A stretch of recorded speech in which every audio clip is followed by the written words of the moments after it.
Hello, my name is Michael Lambert, and today I want to talk a little bit about the sinking ship, which is the Boris Johnson premiership, and also about what happened last week, because it was quite an eventful week politically. Before I start, I'd be very grateful if you haven't already subscribed, if you wouldn't mind doing so, and if you wouldn't mind hitting the like button, that would be very helpful. So thank you very much. So the week began with Johnson going to Parliament on Monday to make a statement following the publication of the very limited Sue Gray report, a report which, despite being quite limited, was pretty damning. He made a sort of brief half apology, and then he carried on about what wonderful things he'd been doing and so on, and tried to get off the subject as quickly as possible. And at one stage, in response to a question, he said that Keir Starmer, as Director of Public Prosecutions, had failed to prosecute Jummy Savile. Now, this was a really, really disgusting thing to say. And when Keir Starmer was DPP, he had no knowledge of the Savile case at all. What in fact happened was that 3 or 4 people had reported to the Surrey police that they had been abused by Jummy Savile, but none of them was prepared to go to court. The matter was briefly referred to someone at one of the 6,000 people who worked for the DPP, who said that if they're not prepared to go to court, then we can't prosecute. That was it. But for someone like Johnson, who's known throughout the world as a liar, and someone who has been recorded making a telephone call where he was discussing having a journalist beaten up, he was talking to his fraudster friend, Darius Guppy at the time, for someone like that to create this slur, it was just disgusting. The idea, of course, is, as with all this, the Johnson, the Conservative policy these days is that you just put out sound bites. Get Brexit done, build back better, and take back control, all sort of stuff. And Starmer not prosecuting Savile, or Starmer letting Savile off, is something which, that was the intention, to put that into people's minds. And a lot of people, they'll be down the pub now saying, well, compared with letting off Jummy Savile, having a few drinks in a party in lockdown, that's nothing. So to smear somebody else with something, it's really, really scraping the barrel. And I think it gives you an idea how desperate he is. I mean, to do something like that is just really, really disgusting. And it's what it was so pathetic is to see all these ministers coming on television one after another, trying to explain why that was actually acceptable and it was the right thing to do. Really, really pathetic. And then later in his in the questions following his statement about the Sue Gray report, he suggested that the front row of the Labour Party, the shadow cabinet, were all or some of them were drug takers. I mean, what's going on? I mean, how low can you get? As I say, I think this is just a sign of his utter desperation, because he knows the game is up. And of course, again, he went on about getting Brexit. He got Brexit done with the fastest rollout of vaccines in the G7 or whatever. No, sorry, the fastest growing economy in the G7, and we were quickest with the booster rollout and the vaccine rollout and so on. And he repeats this incessantly. And I mean, it's all false. But people listen to these things and they repeat them. People hear all the time how well the economy is doing. You only got to look around you and see how well the economy is doing. Look at the cost of living crisis. Look at everything. I mean, the economy is not doing well. Look at the queues of lorries down at Dover. Look at the Northern Ireland problem. He hasn't got Brexit done. Brexit is far, far, far from being done. Financial services, still nothing at all. Still no agreements. We got Suez done, didn't we? We got the charge of the Light Brigade done. It's just nonsense. But if you say it enough, people say, oh, well, he got Brexit done. I've heard so many times, every politician comes on and says what a wonderful man he is, a wonderful politician is, despite the odd flaws, he got Brexit done. He didn't. He put us into an absolute mess where Brexit is going to haunt us for years and years and years, going to take up millions of hours of time in trying to sort it all out. Now, this man, if you think about it, right now, he's got all these problems because his staff are all leaving. I mean, they all know they're all leaving the sinking ship. His staff in Downing Street are leaving. 5 have gone this week. 5 of his most senior staff. The story being put out, incidentally, I heard Gove saying yesterday that this was all planned. He was going to have a reorganisation after the Sue Gray report. This was all planned. It's all by agreement. It's not. They're all walking out because they know that their careers are going to be advanced if they are seen to have been people who went out on principle because they've left a prime minister they no longer approve of, a prime minister who's incompetent. But anyway, they're all leaving. You see there's a drip of MPs putting their letters in. A lot of people wonder why there aren't more letters going in, and there are 2 very good reasons for this. The first is that any MP who wants to put a letter in must be sure or needs to be sure that in a leadership election, Johnson's not going to win. Because if there's an election, a leadership election, and he wins, then he's there for a year, at least a year. He can't be touched. They can't have another election for a year. So during that year, he can just do absolutely anything. He would be emperor. So that's what they're worried about. And the other question is, I mean, who do they replace it with? Because there's no obvious person to take over. Rishi Sunak is doing his best, isn't he? He's been on the television a lot this week with his giving us all loans to pay for our electricity bills. But he apparently there's a photograph of him in one of the parties, so I think that's going to be a little bit of a problem for him. I think there's the ethnicity question as well, as because it's Tory voters in the Shires who are going to decide who's the next leader. And after, if it's not Sunak, I mean, who is it going to be? I can't believe it's going to be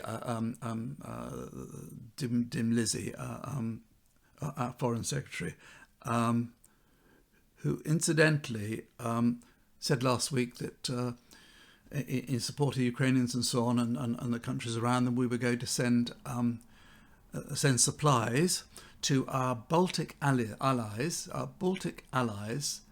around the Black Sea. I don't know. Do you get an atlas when you become Foreign Secretary? But I mean, really, how dim have you got to be to say something like that? And there was a big fanfare on Twitter last week. They'd done a GIF, and they got a Union Jack and a big sign and all the rest of it, and terrific announcement that we've done a free trade agreement. In fact, it's a rollover agreement, but we've done this new a rollover agreement with Greenland. They saw fit to tell the world that we've rolled over a free trade agreement with a country of 56,000 people with whom we do practically no trade whatsoever already. But anyhow, Johnson has all these problems. He's got problems with his staff leaving. He's got this drip of MPs leaving. Surely it's only a matter of time before a minister resigns. You've got Sunak saying that he wouldn't have used the words that Johnson had used. You've got the health minister Sajid Javid saying that also that I can't remember how he worded it, but he said that he didn't really agree with Johnson's statement about Savile and so on. And you've got all the economic problems. We've got this fantastic problem coming with the cost of living crisis. Everything's going up in price and so on. You've got Russia. We're waiting to the end of the Chinese Olympics before they invade Ukraine. So many problems, all that require a great deal of work and concentration and meetings and efforts. And needs so much of his time. And what does he do? On Thursday, for the second time this week he's been out actually, Thursday, gets in his car, police car is escort in front, police escort behind, and then he's got his photographer on the car behind that as well. And they all process off to Northolt Airport or wherever, get on this great big plane, they fly all the way to Blackpool, off the plane, another police escort, another couple of cars for him and one for the photographer and so on, drive to a tram station.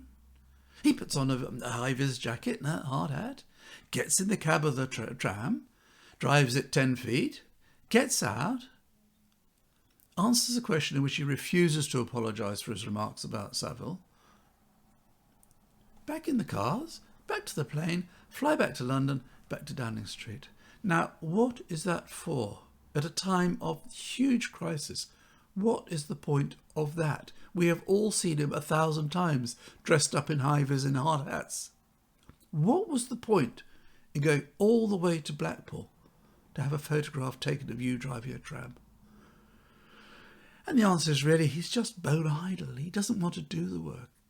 He's not interested in detail. He just wants to be in the papers. And, just people are seeing through this now. I don't know why he's behaving so stupidly. I don't know why he can't see there must be strategies for trying to hang on when the situation is so difficult. But well, we'll see. But I think it's going to be very, very soon before enough letters go in for a leadership contest. Now, we have approaching now, as I said just now, this fantastic cost of living crisis.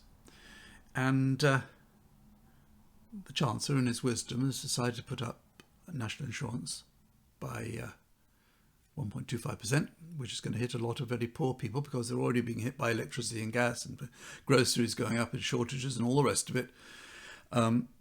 So he's decided to put that up in order to raise £12 billion for the NHS. Now, we were all told that leaving the EU would mean that the NHS would get at least £350 million a week. Now, I don't know whether that's in addition to this 12 billion, but anyway, we're raising 12 billion for the NHS. Now, the Department of Health issued a report last week into the procurement of PPE, and they found that the amount of money wasted in the procurement of PPE, this is money wasted, was 9.9 billion. That's 3/4 of what we're raising now to support the NHS. They have effectively thrown away or lost 9.9 billion. I can tell you how it's broken down, actually. I've got the figures here. 673 million was PPE that was not suitable for any use. It would have been paid for, but it wasn't suitable.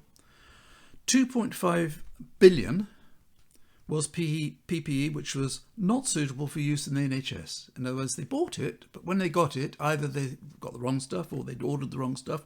So £2,581 million worth of stuff is not suitable for use in the NHS. What do they do with that stuff? Are they having a boot sale or something? What do you do with it? 4.7 billion was overpayment. They paid beyond the normal price. 750 million was buying PPE which will pass its expiry date before it's used. Oh, and here's a clue as to what they're doing with that £2.5 billion pounds worth of PPE which is unsuitable. They're paying to store that every day. It's our money. This is our money, the taxpayers' money. Every day they're paying £500,000 to store all this surplus or useless PPE. And as a result of all this incompetence, this, in many cases, corruption, we are paying. This increase in NHS, in national insurance, is to cover all these losses. And that doesn't even count the £37,000 million, £37 billion spent on test and trace. That's 3 years of NHI increases. This new national health insurance increase, this surcharge, or is it increase, is 1/3 of what was budgeted for test and trace, which didn't work. And little Dido Hardy, she's gone. She had a stab at it. She employed, I think at one time they were employing much of the time, 1,000 consultants at £1,000 a day. That's £1 million a day in consultants. I mean, what do you consult people about when you're running a test and trace? How can you need 1,000 people to consult about how to run test and trace, which never worked? And the fact it never worked, nobody's taken the rap for it. Oh, so that's it, gone. And I think that's what frustrates me a bit with these things, and what I can never really quite understand. This is our money, and it's just being thrown away. The billions and billions and billions are being thrown away. And everybody moves on to another story next day. Some celebrity does something or other or whatever, and everybody's forgotten about it. Why are people not absolutely furious about this? I mean, a lot of people are going to be hit by this NHI increase, to the extent that it's going to make it very difficult for them to survive, to as they say, eat or heat. And people have to buy school uniforms, they have to pay the rent, they have to get around. We're all being so squeezed. And at the same time, I mean, I won't go into it now, but I've done so in a previous video, and I'll do it again in another one perhaps later on. The number of people, firms, brand new firms set up, who are friends of Patel or Hancock or Gove, who just set up and got a contract and ordered some stuff. It was sometimes the wrong stuff, sometimes the right stuff. Got paid billions, millions and millions and millions. Some of these firms made tens, 50, 100 million pounds out of PPE contracts. Firms that had never dealt in PPE before, whilst firms all over the country who were experienced were just being ignored. This incompetence, someone should pay for this. It really, really is not right. But that's where we are, and we'll see what happens. But I, as I say, I'm surprised people aren't on the streets. I'm surprised people aren't really protesting, because it just is not right. And this is all under Boris Johnson. He's the guy at the top. He's the guy where the buck stops, and he's setting an example where anybody can do anything, and it doesn't matter if you do something wrong. Doesn't matter. Nobody ever gets sacked. Remember Patel? Nobody gets sacked. Now, there were two other subjects I was going to talk about. One is the levelling up, which is frankly an insult to anyone's intelligence. I mean, if anybody thinks that levelling up, Gove's master plan for levelling up, is anything other than a complete and utter joke, they're wrong. And I will talk about that another time. And the other thing I wanted to talk about, but I don't want to go on too long today, is about money laundering, because that again is a huge problem. We are the money laundering capital of the world, and I do know a certain amount about this, and so I'll reserve that to a later video. But if you watched this far, thank you very much, and until next time, bye for now.